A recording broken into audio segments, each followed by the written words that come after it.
The True Story of the Three Little Pigs by John Sheska, illustrated by Lane Smith.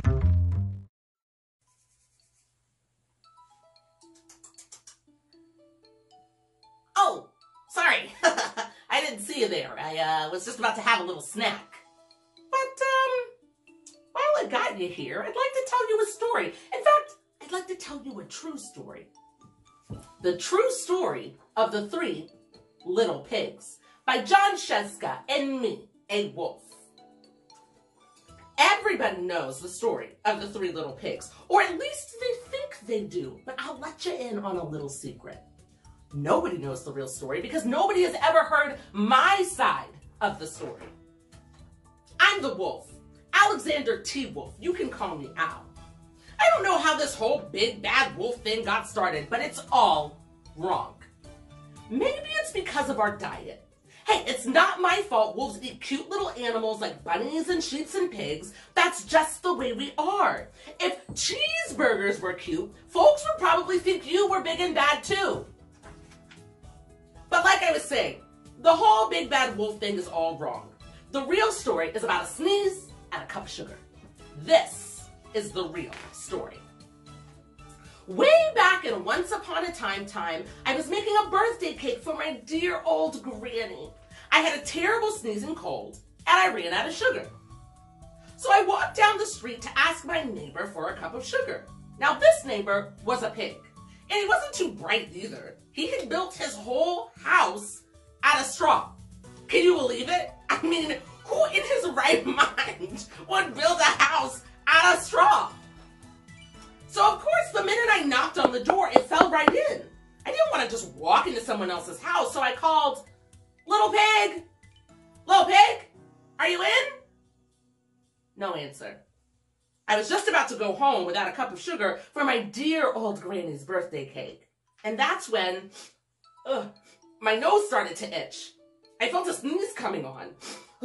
I huffed and I snuffed and I sneezed a great sneeze. And you know what?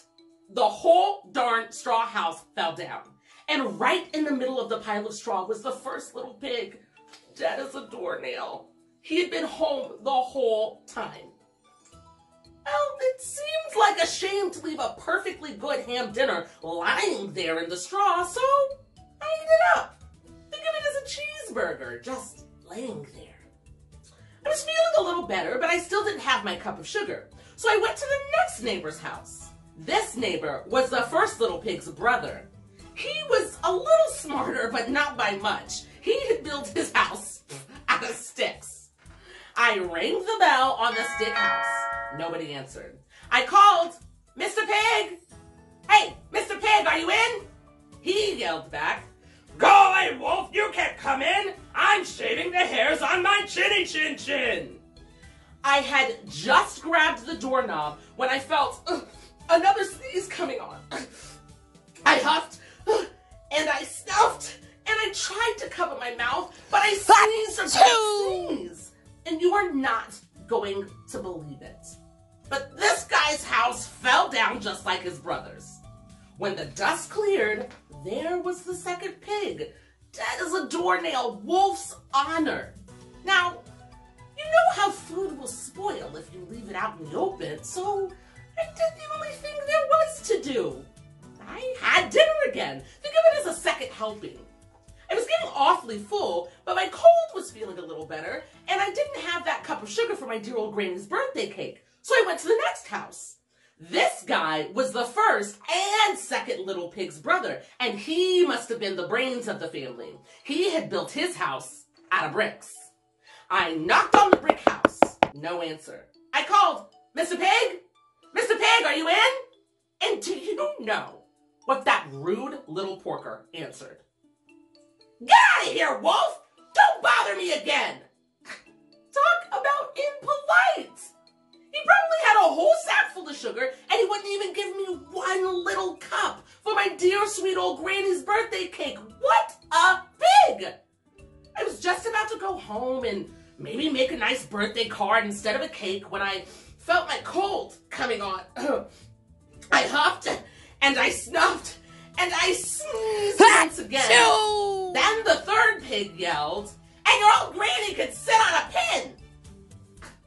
Now, I'm usually a pretty calm fellow, but when somebody talks about my granny like that, I can go a little crazy.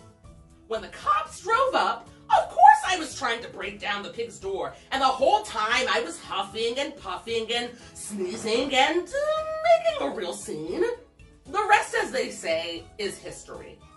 The news reporters found out about the 2 pigs I had for dinner, and they figured a sick guy going to borrow a cup of sugar didn't sound very exciting. So they jazzed up the story with all of that huff and puff and blow your house down. And they made me, the big bad wolf. That's it. That's the real story. I was afraid. But maybe, could you loan me a cup of sugar?